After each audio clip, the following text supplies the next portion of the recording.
Welcome.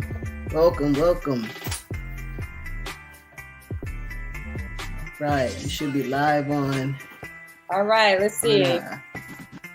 Do I see you? Did you join the live yet? Are you here? Andre, give me some words to pin. Kwame, come on to this Instagram live.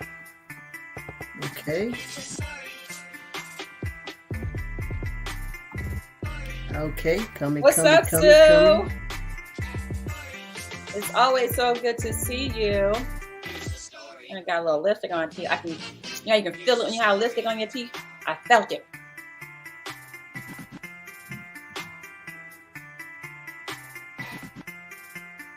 All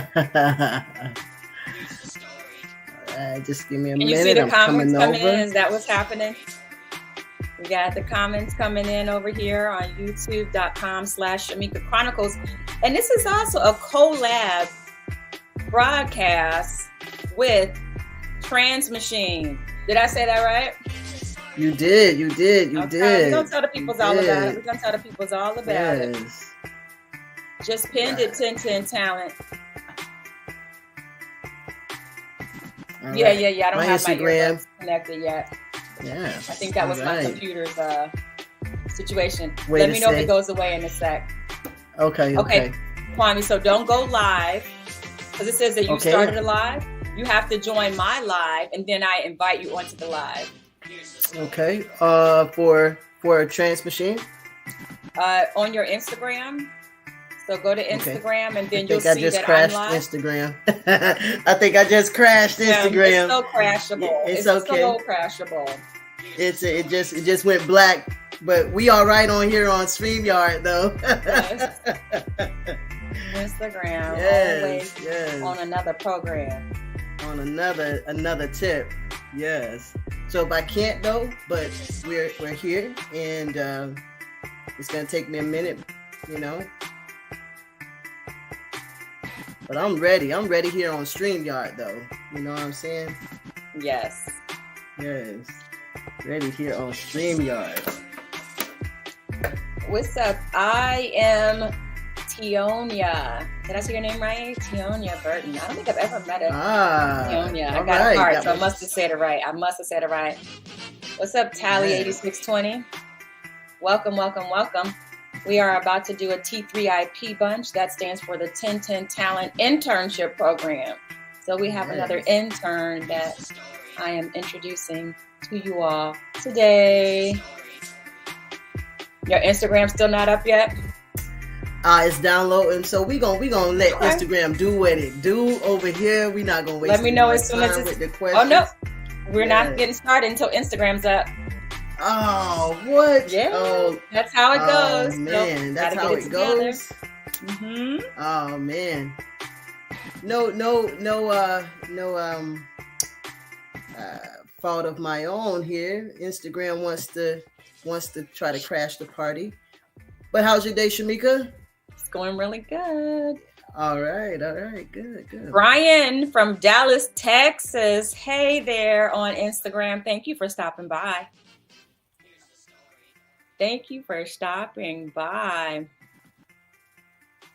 Yes.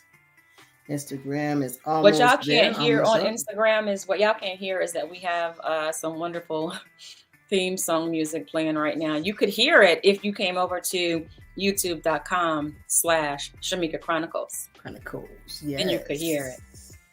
But you can hear it. But for now, Brandon gave me a praise the Lord. Well, let's praise the Lord, Brandon. Praise the Lord. Okay. Why not? In all things. Okay. Yes. Thank you for stopping by. Okay, you see me in. Come on now. I'm about to invite you. Okay, come on. Yes. Woo. Kwame's coming to the Instagram live. Awesome. You should be here shortly. Yeah. Awesome. Yes. Okay. My camera. Let's do it. Do you see? Yes. Hey, we are here in the house.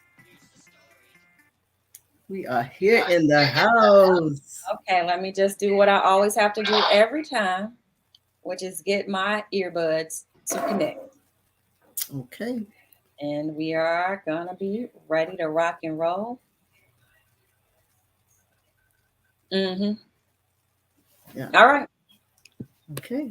You all are now in my ears. What's up, Kevmo1? Kevmo1? Who's there? Exact. Okay, you're right, Brandon. Okay. Y'all, thank y'all for joining us for. I mean, what you doing? Sorry about that. Sorry about that. Sorry about that. All right. You was in my other ear. I had like surround sound going on in the room here. Yes. Welcome to T3IP Bunch. Kwame, it's your time to shine. Yes, thank you. Welcome, welcome. Thank you. Awesome. Okay, so we are doing a simul broadcast. So we are on youtube.com/Shamika Chronicles, and then we are also on your channel, Kwame. What is your channel? It's Trans Machine Presents on YouTube. Won't go over, subscribe. Shamika is our first guest on the channel, so we just want to say welcome, welcome, welcome. We're gonna just open up to you, and we're just so happy to have you with us on Trans Machine Presents. I need an air horn. I need that. Let's do it. That is so awesome. So tell us about your channel. Well, Trans Machine Presents is really a channel that will interview great people such as yourself, actress, community members, organizations. It's just going to be an array of information really to just for the masses. And so we're just going to have fun on our channel. We're going to have fun with great people like yourself. Okay, awesome. All right. Thank you so much for having me on your channel. So Kwame is a Cycle 1 intern, and his category is art direction and production design. How has the program been for you? The program for me has been really, really good. It's been valuable. It's built my confidence in the skills that you let us do throughout the program.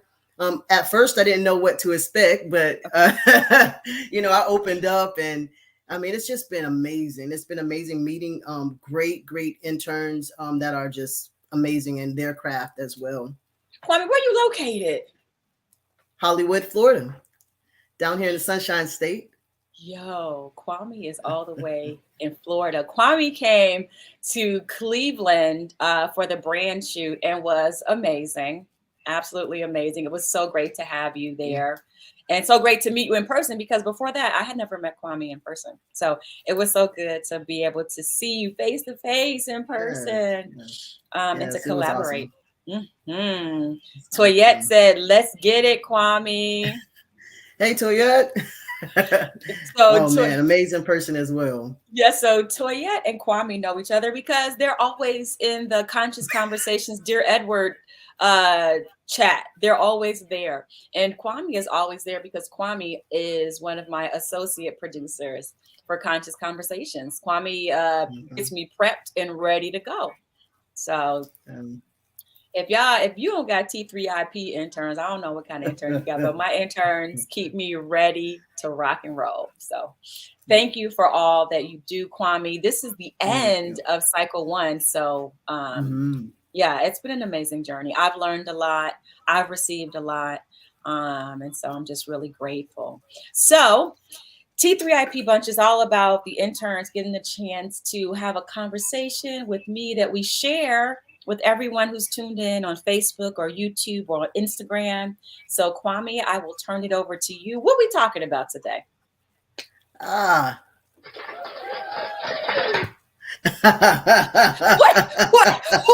Can we stop? Kwame brought his own sound cues. I'm telling you, these T3IP interns. Kwame just took the T3IP Bunch up to a whole nother level, coming with his own sound cues. Okay. Yes. So yeah, gave us some fire. Yeah. All right. Well, thank you again. I just want to say thank you for you and Andre for having this wonderful program. It's been amazing. I have some questions for you, and there's been some great questions already, right? Okay. And the first question that I do have for you is, what will you say to your younger self about being in the entertainment business? What will you tell your 15-year-old, or even your younger self? What would you say? Wow, you just said 15. So I had to like, let me see, what was I doing at 15? So 15, I was in the 10th grade and I was at the School for the Creative and Performing Arts. And that was actually my last year at that school. I did my last 2 years at Withrow High School. Um, when I had been in the arts for a long time at that point, and I really wanted to have what I thought was like a regular teenage life where I could have a job like all my friends had, right? And so I asked my mom, could I change schools? And so I changed and I went to Withrow. And I graduated at Withrow Tiger. But both schools were still really close to my heart. But what would I say to that 15-year-old Shamika? Oh man, oh the places you are gonna go. Okay, so okay. This is so great. So I didn't realize I would share this story, but this is what had happened. So um we had just spent the summer. Well, before that, let's go back. So I was in this performing arts group within SCPA, and that group was musical theater. Now, musical theater at the time was this special group, right? That you had to audition to get into. You already auditioned to get into the school, but to go to another level, right?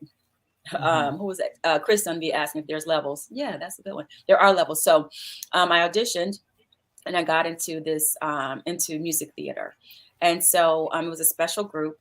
And at the end of that year, we had to do like some evaluations to make sure that we could continue on in the program or in that specific group. And I had gotten pulled aside at the time by the leader of the program. And what he said to me, I don't remember exactly. I just have the sentiment of what he said at the time was that we were expecting more from you, and because I wasn't giving them what he had expected, they were going to ask me to leave the group. And so at 15 years old, right, I was like, I had a lot of things going on at home at that time in my life. And so to have that as another thing that was kind of like happening at school, I was just like, well, I guess that's just going to be the way it goes. I'm going to find something else to do. Well, maybe a week or so later, there was buzz amongst all of the students in the program because I was going to be able to finish it out, right? And the buzz was all he wants you to do. And I'm not saying the person's name because I don't want to say their name, the head of the program, because he really is a wonderful person. I really appreciate the way he trained us as artists. But I'm just sharing something that happened when I was 15 that left an indelible mark on who I am as an artist today. And so what had come back was that if I would go back and ask, can I be put back into the program, that I would be able to stay. Well, at 15 years old, I also had a thing about me where I don't know if I would say it was stubborn, but what I wasn't going to do was going to beg to be back in some program. What I knew I was not there for was some mind games. Okay. So, so I chucked the deuces and I was like, no, thank you. I will carry on and move on with my life. Now, so that also led to me also changing schools, because who wants to be at a school where you have to face everybody like, oh my gosh, you were once in this highly esteemed program and now you're no longer in this program, right? And so that was just a lot, I think, for a 15-year-old to kind of have to think about and comprehend. And I remember feeling just I felt like I had worked my butt off, And I wasn't really sure what he meant by what they were expecting or whatnot. But what I would tell my young self at that time is that, of course, don't give up, right? And that you are absolutely brilliant. And it is not your fault that they don't understand your brilliance and that they don't know how to cultivate your brilliance. I believe that there was a cultural difference, right? That school, it was an art school, but I wouldn't say that it was. I don't remember it being like, it wasn't a predominantly white school. But I don't think, in terms of the faculty, though, in terms of the faculty, the ones that are in charge of, shaping and molding our minds and stuff, that was predominantly not Black. You know what I mean? Mm-hmm. And Right. so knowing how to see a little Black girl and not help her to figure out how to express her gifts. So I would tell her, girl, you did right. Keep it moving, because you will find the people that get you and will help you bring out that special gift that is inside of you. And I would say to her that I also would tell her, um, find Johnny Coleman. And you might be like, well, who is Johnny Coleman? Johnny Coleman is the founder of this foundation called the Universal Foundation for Better Living. And she is or was, she has transitioned, a spiritual teacher and trailblazer, right? Mm-hmm. And as an artist, and this is now moving forward in my career, right now that I'm an adult and I'm a professional entertainer, I would say find Johnny Coleman so that you can get your God concept in a place that's healthy, in a place that Right. works for you. I feel like that our God concept influences how we perceive the highs and lows of life, right? Mm. Yeah. So, for example, um, depending on your God concept, happiness or good things only happen to you if you do something that's deserving, or something bad happens because you deserve something bad, depending on your God concept. But Excuse me. what I learned and what I am still learning from the legacy that Johnny Coleman left was that it's all good and it's always good, and I can expect good, so that when I'm having um, a situation where things are going really good, and then maybe I'm out of work, right? I don't look at that as a sense of, oh, well, things are bad, or I did something that's making me not get the opportunities. I look at it as now like, oh, um, no, there's something good here. I just have to find it, as opposed to wallowing in a dark place. And so Mm-hmm. I'm plugging my laptop if my battery dies. So that's what I would tell my younger self, is that you're brilliant, keep going, you'll find your people. And also Mm-hmm. find Johnny Coleman. She's got something to tell you about yourself, and it's going to be to tell you that you are absolutely great, and there's great things ahead of you. So, yeah. Love it. Love it. Love it. That is great advice for a lot of young people right now that are 15. So thank you for that. And I hope that anybody watching would, take that information. The next question kind of leads into what you kind of said in that answer. Mhm. Um, has there been a time where you did say, you would tell her not to give up, right? Mhm. Mhm. Um, during your time, has there been a time where you felt like, okay, I want to give up acting, I don't want to do this anymore, there's so many things that the industry is asking of me that I'm just not willing to do, and I want out? Has there ever been a time where that's happened? Oh, that's okay. So I thought this question was going in a different way. So I heard, has there been a time when I wanted, no, but this is interesting. Has there been a time when I wanted to kind of like give up? But then you said, but give up specifically because the industry is asking me to do something that I don't want to do. So yes, I do apologize. I threw that in there That's a little okay. bit to kind of give some texture to it. Yes. Have you ever felt like you wanted to give up? And when was a time that you felt like you wanted to give up acting? Yeah, let me tell you. I have given up so many times. First of all, I've been in this industry for almost 24 years now. And if I said I gave up 24 times, that would be a lie because I've given up several times in 1 year, several times in 1 month, several times in a week, depending on what's going on.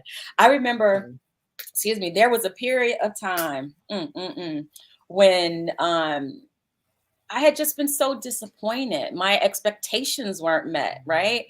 As actors, you have this thing where you feel like if I get this particular role, the world and the industry is just going to open up to me. The doors are going to be opening. People are going to be calling me in. Here comes my own hit show. Okay. So I think it might have been 2012 or 13 when I did this play. It was off Broadway.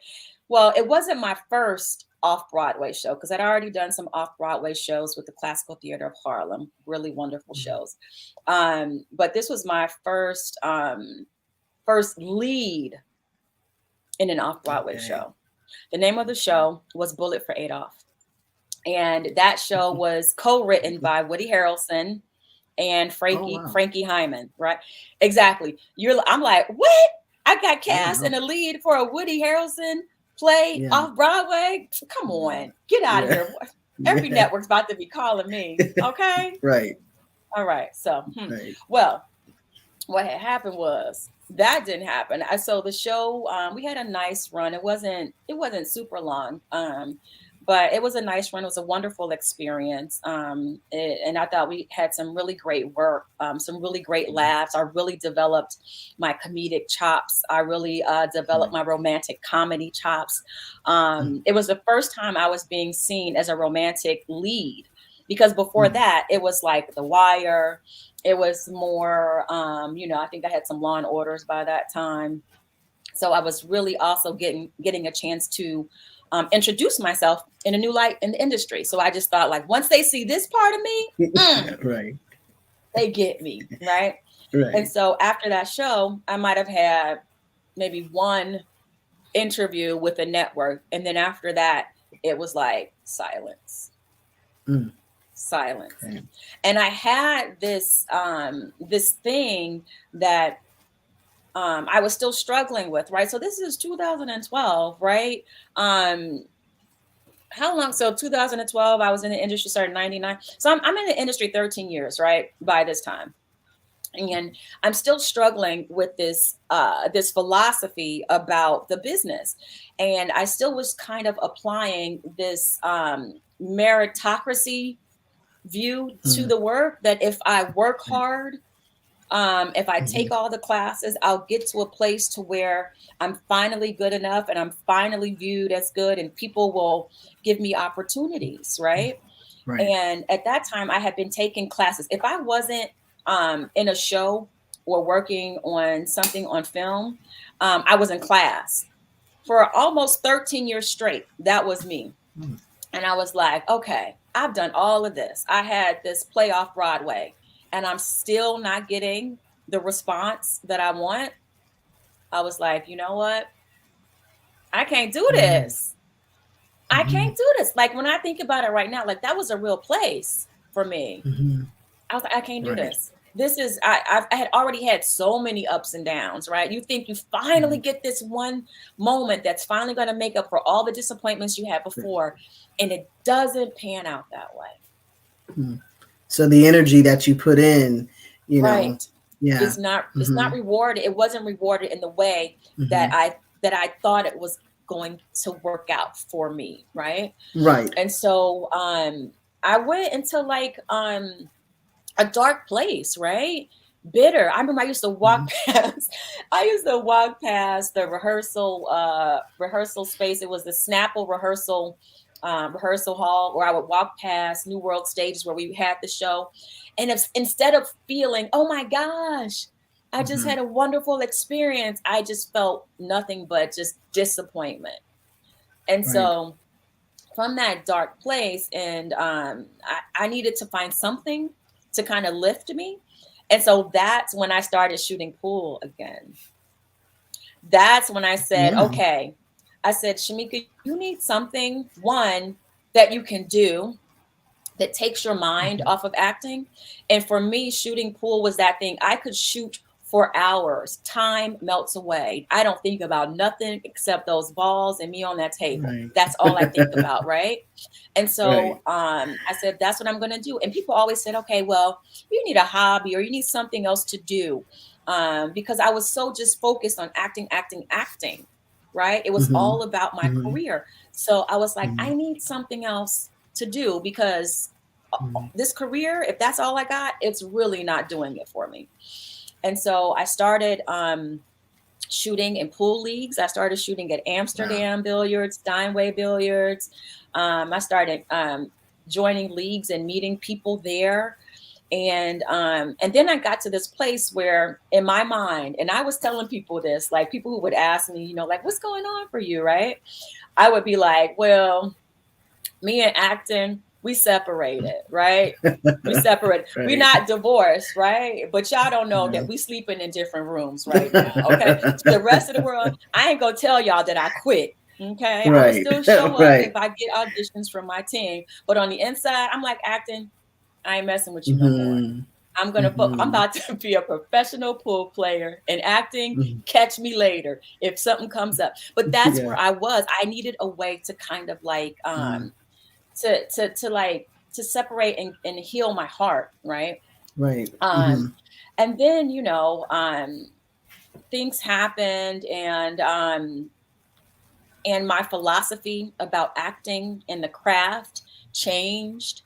And I was able to mend my relationship between myself and the industry, myself and being an actor and a storyteller, to where I was able to put it in the proper perspective. So no. What was that moment for you? Okay. It's not just a moment though.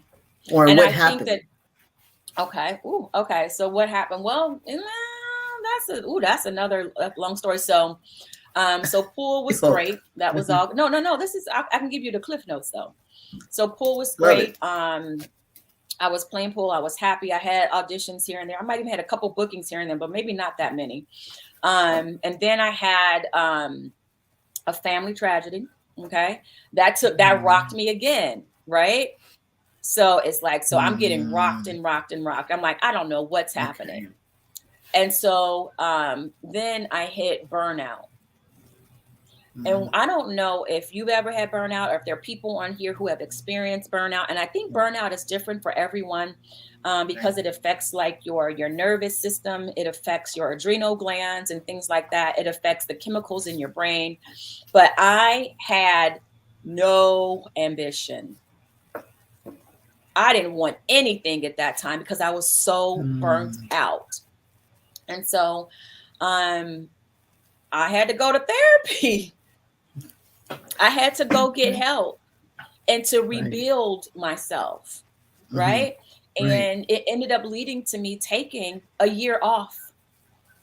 I took a year off from the business to get myself together. And some people might be like, well, wow, you know, how can you take a year off? Because the business will be here, but will you? Right. If you need to time off to get yourself together, you need to do that, because you can't do it if you're not well. And so therapy and a lot of just healing work.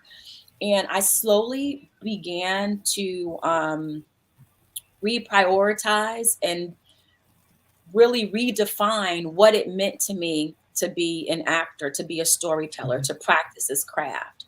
And then also around that time, Johnny Coleman got introduced, right? And so now I've got this new concept of who I am as a spiritual being, this new concept of what's possible for me. And now I can look at things and be like, oh, okay. So my acting is not just, about let me get all of this accolade after accolade, show after show. It's deeper than that. It's about the stories I get to tell. It's about the impact that I make. It's about the lives that are changed as a result of the art that I curate, the conversations that I have. Acting became deeper for me. It had a deeper meaning, right? It was no longer just on this surface about I just want to be a star, right? Right. No, I want to be is a light. I don't need to be a star. I want to be a light. I want to hold the space for light. And so then when that shift started to happen, I started booking back to back to back, back to back to back. I also, at that time, as I was trying to, when I was coming back into the industry, I also did kind of like a year of yes, where if somebody offered me something, I would just take it. I would take it because what I was doing at that time, I was trusting that God was sending to me what I needed on my healing journey. And that journey has continued. And that's how I now, when I do any character, I know that they're sent to me for a reason. I know that even if I do an audition that I don't book, I know that that engagement with that creative material was for the reason in that present moment, to bring me joy, to experience my actor, to tell the story, to act. You know what I mean? So, so yeah, that's my long answer to that question. But yes, I gave up a lot, and then I gave up really big, and then thank God I held on, and I'm still here, and I'm able to share. Well, I know that the world is a better place because you are holding that space for interns such as myself and other people. It's been a pleasure watching you and Rev Cherie on your YouTube show, Conscious Conversations, and I've been just so overwhelmed with just the pleasure of being a producer on that show. So again, you are a light, and I am just I'm ecstatic that I even I get to be in community with you. So again, thank you so much for the intern program. It's been a pleasure. I don't know how much time we have. We're 4 minutes over, but That's okay. Do I have time for one more question? Absolutely, absolutely. Okay. Kwame, you are such a, let me just tell y'all really quick. I pointed at Kwame because he said he's been producing, and we had a conversation today where I was helping him to understand the value that he adds to the program and helping him to understand what he's learning. And I today was like, oh, he didn't realize that he was being an associate producer. Right. So, yes, yes. Yeah. So yeah, you learn stuff every day. Be open to learn every day. And this program has definitely allowed me to actually just be my authentic self, which I'm grateful for. One last question. Okay. This question is just a question to throw out there. At what age did you know that you were funny? Because I think like you say some really really funny things at the shoot, through our collabs, do you consider yourself as funny? you know, that's the last question. Yeah, no, that's awesome. Do I consider myself, heck yeah, I'm hilarious. No, but no, if let me tell you first, my mama told me I'm funny. Okay. And my mom always tells me I'm funny. She's like, you should have been a comedian. I'm like, Mom, I'm a comedic actor. Okay. But I don't know if there was an age when I thought I was funny. All I know is that I love to laugh. I love to laugh. I love the opportunity to just like not take things like, okay, there are some things that I take very seriously, right? But I love to like not take a lot of things too seriously, right? I mean, yeah, if there's an opportunity to laugh, I'd rather laugh than anything. Like I know I do a lot of dramas and stuff, but let me tell you, y'all are missing out on my comedic timing. Let me tell you, my sense of humor, I can't wait to share that more in my work. But yeah, I don't know. When I thought I was funny, I think I don't know. I never really thought of that. I'll tell you. Oh, here's a story. Okay. This is like a woo, woo, woo story, Shamika. Woo, woo. But since we're, you know what, I have the interns give me their questions, right? Because let me tell y'all, when y'all see people doing these interviews on these TV shows, they get the questions in advance, right? Because you want to screen the questions, right? And so guess what? I want to see these questions. And it's not that I am planning my answers, right? But if there's something I'm like, oh yeah, I want to talk about that, I want to make sure I mention it. But when you ask the question about what would I tell my younger self, I saw that question, but when you asked it, you said 15. So I had to really be present. Like that was some new information, right? That was something that I hadn't really, I did not plan to share that. Okay. But I did. Right. And so what I'm about to answer about being funny, it is along these lines, right? And this is not okay. I told you I like to laugh, but this is the sad Shamika show. It's not the sad show. Laugh, y'all better laugh, okay? Yo, y'all gonna laugh. Laughing. Okay, here you go. Watch this. Okay, so thank you. My laugh track. I need to walk around with a laugh track. Yes, just walk on pent to the side. Yeah, but also. My line name, y'all know, okay, some of y'all know I'm a Delta. My line name is Hee Haw. I laugh. I'm a laugher. Okay. So just know this, right? But anyway, so I wanted to work on having my funny show up more in my acting work, right? There's one thing to be funny, but how do you have the comedic timing for these scripts, for the way that scripts are written, right? It demands a certain tone and rhythm and all that kind of stuff. So I was like, let me take some classes, right? Because in my day-to-day life with my peoples, I'm hilarious. But when I was getting into auditions, it was like I wasn't finding out how to let that side of me show, right? So I did what most actors who love the craft do. They say, well, let me take a class with someone who's offering a comedy class. And I don't remember the casting director's name. And it's good that I don't remember your name. It's good. So I took this class, and what I was hoping was, and it was over a few days, right? So the teacher had a while to get to know me. The class got a chance to get to know me. And they said, at the end of this class, we're going to tell you where your comedy fits in. I was like, yes. Let me know, where does my comedy fit in? Tell me where you see me so I can know that's the lane that I should go in, right? But here's the thing, right? When you are asking for people who are not of your culture to help you see you, what happens and help you see, you're asking them to see you and help you to understand yourself and define yourself. You got to be real careful there, right? Because what happened was heartbreaking. Y'all, it's heartbreaking. And I'm laughing, but inside I'm crying. Like, this is a dark comedy. What's the genre? It's a dark, dark comedy. Okay. So it's my turn. I'm in the class. Like, she done gave all these other students like, oh yeah, you'd be great on Seinfeld. Oh yeah, you have the comedic timing of like Adam Sandler. Oh yeah, I can see you on SNL. Right. So I'm like, okay, I'm about to find out who am I like. You know what this heifer told me? She says, yes, you are like Viola Davis. When the last time anybody seen, and I know Viola is hilarious. I know she's hilarious. Yeah. But when has anyone seen Viola do a comedy? If somebody knows, put it in the chat. Put it in the chat, okay?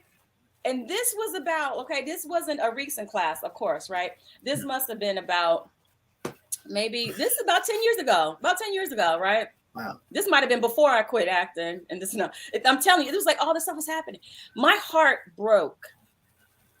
We go to these classes and we're hoping that the teachers can see us and help us identify ourselves, but because she was not of my culture, she was of a different persuasion. She saw me as that one image that she knew of Black women. Right. She had nothing else to tell me about my comedic timing. And I know I was hilarious in that class because a lot of other people gave me some comments like, oh yeah, you're like the girl that everybody wants to hang out with. You're fun, you're quirky. Yes, that's me. And then you say, yes, your comedic sensibility is like Viola Davis. Yeah. So you can't see me. That says a lot. Right.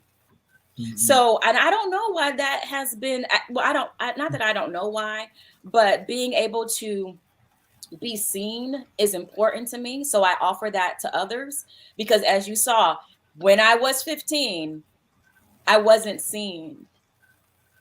Right. So I've had other, wait, she said she had Viola confused with Whoopi, and that's even worse. Right. So that is even worse. Right.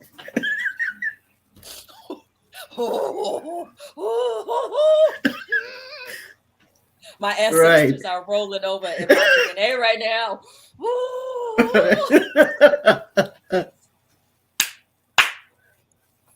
Right.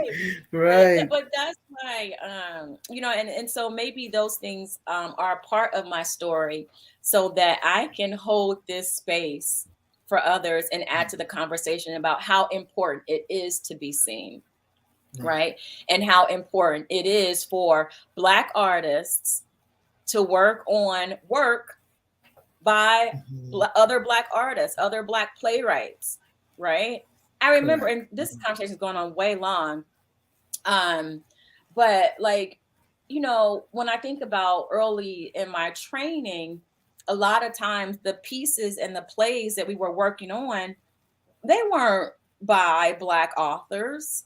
They're me trying to fit all my Black magical girl self into another culture and wondering why am I struggling to connect to this character? Right. So I think it's really important that as Black artists, as artists of color, to one, make sure when you're training that you go find you some teachers that don't have to work to see you. Find people that can see you. And that's why I love Mariska Phillips, my acting coach. Now, don't get me wrong. My main acting teacher was Mary Boyer, a white woman. However, she could see me. Right. Yeah, so that's not for everyone. Right. Exactly. But she had a special, that's part of her gift. Right. So I'm not saying that is all other non-Black teachers. Right. But what you run into, and you hear people tell you this stuff all the time when Viola talks about Juilliard, about how she was trying to fit her Rhode Island self into those characters, and they wanted her to change how she spoke and how she showed up, Yeah. These people that are responsible for shaping young Black artists or artists of color, and they are not able to see us. So how can you really help us to develop and be all the greatness that we have been put on this earth to be? Right. So these are things that I'm passionate about, right? Y'all, okay, but I'm funny, okay, and but my acting chops, okay. I see she might have saw a little Viola. She probably just saw through and saw that in my serious side, but that ain't what I showed you in class though. But she saw within. I don't know. I'm trying to give her some credit, but God bless her. The benefit of the doubt, right? Yeah, give her something. Yeah, let me tell you, I love giving people the benefit of the doubt. I absolutely do. We need more of that, but we also need to honor that our feelings are valid and our experiences are valid, and that is that. Right, and that's the reason why, anyone out there want to get into the program, tell them more about how they can, get into the program, Shamika, and or the internship. It's been a just a cool ride, definitely. Well, thank you for that question. So if you are interested in being a part of cycle 2 of the T3IP program, you could send your resume to info@1010talentacs.com, and that's 1010 spelled out. So TEN talentacs.com, info@1010talentacs.com. And we have about 6 categories, right? So we have business communications and public relations. If you are someone who is a really great communicator, messaging and writing is your forte, you want to be a publicist, is that you? Send your resume. I've got work for you. If you are looking to be a producer or to have your own production company, maybe the art direction and production design category is for you. Maybe you're a creative director. You want to do more of that. You want to be in the art direction production design category. Maybe you want to make films. You want to make short films. You want to just tell stories digitally. Then you might want to be in the short film and digital media category. Or maybe your expertise is branding and marketing and understanding social media analytics and stuff like that, and partnerships. Then you want to be in that category. And then the last couple categories, screenwriting. Of course, we have one for acting. And then the other one is teaching and educational arts. If you like to make curriculums, if you want to be on the team to do that, if that's your gift, send us your resume and we will create a program that gives you an experience that you can put on your resume and say, you know what, I was able to work in these fields and exercise these gifts and grow this gift in me. And here are the projects that I worked on. Also, it's a great program because you get to work with me. You get to create stuff that you want me to be in. And I'm like, okay, if this is what you want me to do, I'm going to do it. Right? So it's a really fun place for if you're an artist and you just want to make art, this is what we do here. Yes. It's been a pleasure. It's been a pleasure. All right. Well, thank y'all so much for joining us for another episode of T3IP Bunch. So this is Kwame. Kwame, tell them where they can find you and follow you on social media and stuff real quick.